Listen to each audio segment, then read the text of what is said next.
Hello, my dear students. This is Vijay Shekhar Nayaka JR, Assistant Professor, Vijayanagara Shri Krishna Devara University, Bellary. Friends, today we will discuss session 19 in the business law.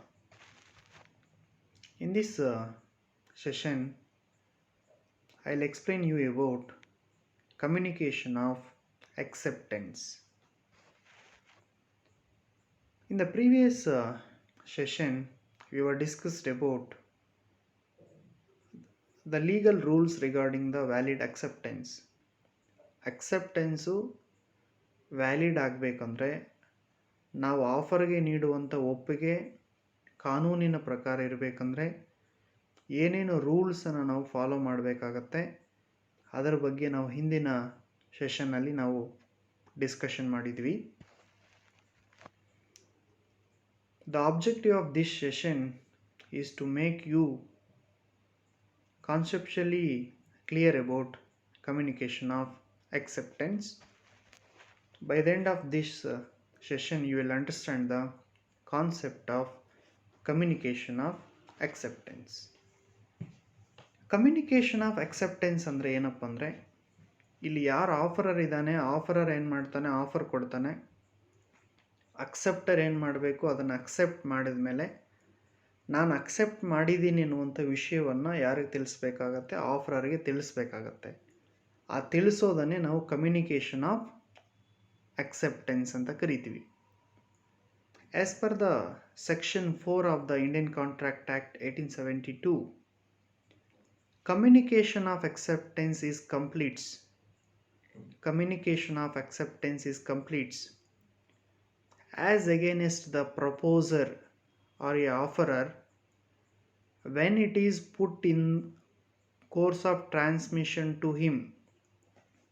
ಈಗ communication of ಅಕ್ಸೆಪ್ಟೆನ್ಸು ಯಾವಾಗ complete ಆಗುತ್ತೆ ಅಂತಂದರೆ, against to the propose her ಅಂದರೆ ಯಾರು offer ಕೊಡ್ತಾ ಇದ್ದಾನೆ ಅವನಿಗೆ ಯಾವಾಗ ಕಮ್ಯುನಿಕೇಷನ್ ಆಫ್ ಅಕ್ಸೆಪ್ಟೆನ್ಸು ಕಂಪ್ಲೀಟ್ ಆಗುತ್ತಂದರೆ, when the acceptor put the letter in course, so then communication of acceptance against the proposer will going to complete.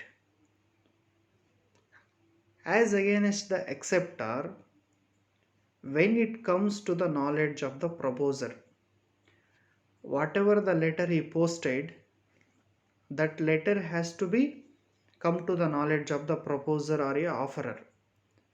ಯಾವಾಗ ಅವನು ಪೋಸ್ಟ್ ಮಾಡಿರುವಂಥ ಪತ್ರ ಆಫರರ್ಗೆ ತಲುಪಿದ ನಂತರ ಅಕ್ಸೆಪ್ಟರ್ದು ಕಮ್ಯುನಿಕೇಷನ್ ಏನಾಗುತ್ತೆ, ಕಮ್ಯುನಿಕೇಷನ್ ಆಫ್ ಅಕ್ಸೆಪ್ಟೆನ್ಸ್ ಕಂಪ್ಲೀಟ್ ಆಗುತ್ತೆ.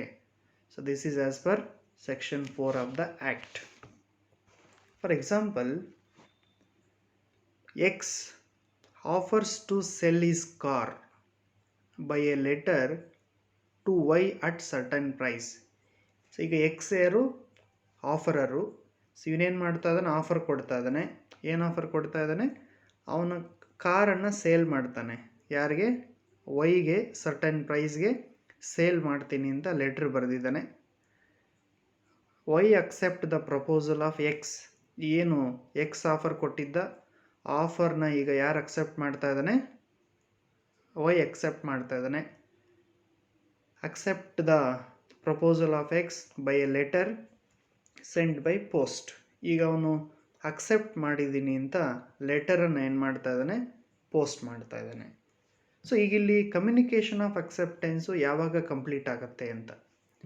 So when communication of acceptance is completed that as against X. So here X ಯಾರು, ಈಸ್ ಅ ಪ್ರಪೋಸರ್. ಎಕ್ಸ್ಗೆ ಯಾವಾಗ ಕಮ್ಯುನಿಕೇಷನ್ ಆಫ್ ಅಕ್ಸೆಪ್ಟೆನ್ಸ್ ಕಂಪ್ಲೀಟ್ ಆಗುತ್ತಂದರೆ, when Y post the letter at is post office. ಈಗ Y ಏನು ಮಾಡಿದ್ದಾನೆ, acceptance ಲೆಟರನ್ನು post ಆಫೀಸ್ಗೆ ಹೋಗಿ X ಅಡ್ರೆಸ್ಗೆ post ಮಾಡಿದ್ದಾನೆ ಅಂತಂದರೆ ಅಲ್ಲಿಗೆ against to the X communication of acceptance complete ಆಗುತ್ತೆ. ದೇರ್ ಆಫ್ಟರ್ವರ್ಡ್ಸ್ ಯಾರು ಆಫರರ್ ಇದ್ದಾನೆ ಅವನು ಯಾವುದೇ ಕಾರಣಕ್ಕೂ ಏನು ಮಾಡೋಕ್ಕಾಗೋದಿಲ್ಲ, ಆಫರ್ನ ಕ್ಯಾನ್ಸಲ್ ಮಾಡೋಕ್ಕಾಗೋದಿಲ್ಲ. So this is against X. As against to the Y, when the letter is received by X. ಯಾವಾಗ ವೈಗೆ ಯಾವಾಗ ಕಮ್ಯುನಿಕೇಷನ್ ಆಫ್ ಅಕ್ಸೆಪ್ಟೆನ್ಸ್ ಕಂಪ್ಲೀಟ್ ಆಗುತ್ತೆ ಅಂತಂದರೆ ಅವನು ಪೋಸ್ಟ್ ಮಾಡಿರುವ ಲೆಟರು ಯಾರಿಗೆ ರೀಚ್ ಆಗಬೇಕು, ಎಕ್ಸ್ಗೆ ರೀಚ್ ಆಗಬೇಕು. ರೀಚ್ ಆದರೆ ಮಾತ್ರ ವೈಗೆ ಏನಾಗುತ್ತೆ, ಅಕ್ಸೆಪ್ಟೆನ್ಸು, ಕಮ್ಯುನಿಕೇಷನ್ ಆಫ್ ಅಕ್ಸೆಪ್ಟೆನ್ಸು ಕಂಪ್ಲೀಟ್ ಆಗುತ್ತೆ. ಇನ್ ಕೇಸ್ ಈಗ ಲೆಟರ್ ಏನು ಮಾಡ್ದ, ಪೋಸ್ಟ್ ಮಾಡ್ದ, ಆ ಪೋಸ್ಟ್ ಮಾಡಿರೋ ಲೆಟರು ಯಾರು ಪ್ರಪೋಸರ್ ಇದ್ದಾನೆ ಅವನಿಗೇನಾದರೂ ರೀಚ್ ಆಗಲಿಲ್ಲ, in case of the loss of letter of acceptance in the postal transit, letter reach ಆಗಿಲ್ಲ. ಸೊ ಹಿಯರ್ ದ ಅಕ್ಸೆಪ್ಟರ್ ಯಾರಿದ್ದಾನಲ್ವ, so he has the choice that either he can bind the acceptance or he can withdraw or revocate the acceptance. ಅವನು ಕೊಟ್ಟಿರೋ ಅಕ್ಸೆಪ್ಟೆನ್ಸ್ಗೆ ಅವನು ಒಪ್ಪಿಗೆಯನ್ನು ಕೊಟ್ಟಿರ್ಬೋದು, ಅವನು ಒಪ್ಪಿಗೆ ಏನು ಕೊಟ್ಟಿದ್ದಾನಲ್ಲ ಅದನ್ನು ವಾಪಸ್ ಕೂಡ ತೆಗೆದುಕೋಬೋದು ಬೇಕಾದರೆ. If the communication is not complete as against the acceptor till it reaches the offeror, acceptor has an option to withdraw his acceptance. So this is possible when the loss of the letter in the transit.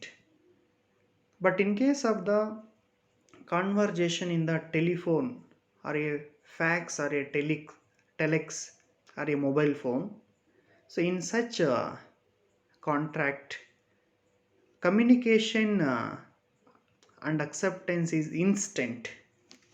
But while the communication due to some disturbances of the communication is incomplete or unclear or not conveyed properly, there will be no completion of the acceptance.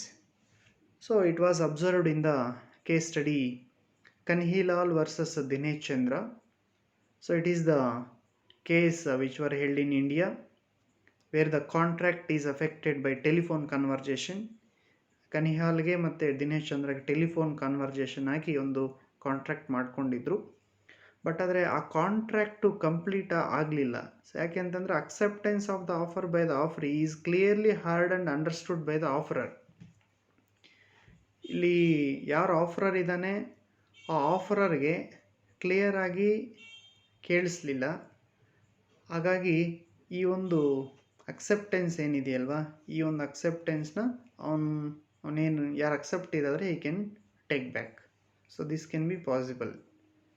So if the communication of acceptance can be waived, so in some cases, in some times the offerer can waive the communication of acceptance.